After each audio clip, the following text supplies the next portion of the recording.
Um série de anos significa ano novo e essa aqui está triste fé que coisas não virão melhor. Aunque a guerra da Europa ainda está ativa e o coronavírus ainda por cima de sua presença.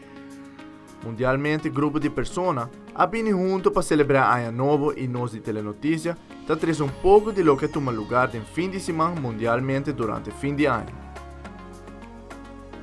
Na Austrália, por mirar o famoso show de clapje over de brug de Sydney Harbour, vai uma bombini na AIA 2023 com um band.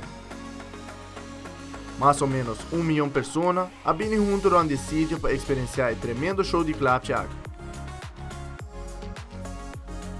E United Arab Emirates também celebra ano novo com um show de clapje com meta para pôr um recorde novo. Mais de 400 drones, 5.000 luzes e roupa e clapje fazem possível para a prestação espetacular aqui. Na China e Hong Kong, quantidade grande de luz e clapje agora usa para iluminar o sítio e uma bombini na AIA 2023.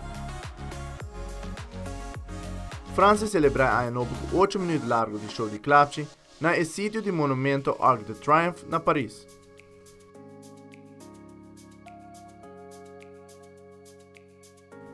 Aunque o tempo não está optimal para uma celebração grande assim, pessoas não estão desfrutando seguro de ambiente depois de algum ano que não podem celebrar de forma aqui por motivo de pandemia.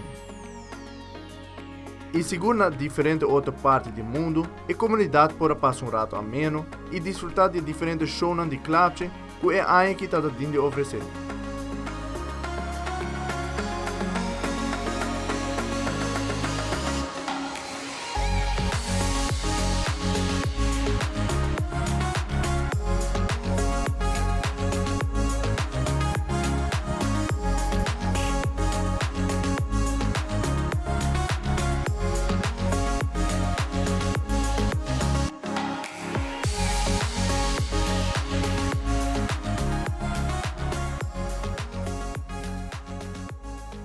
E na Aruba, maneira tradição, a maioria de nós abre ano em companhia de família e amistade, desejando outro coisa bom para o ano novo.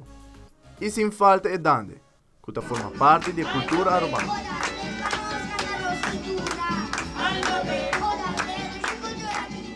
Además, na diferente parte de Aruba, por mirar o cielo iluminar com luz e clapje, vai uma bombini na ano novo. Amita Patrick Iveron para Telenotícias.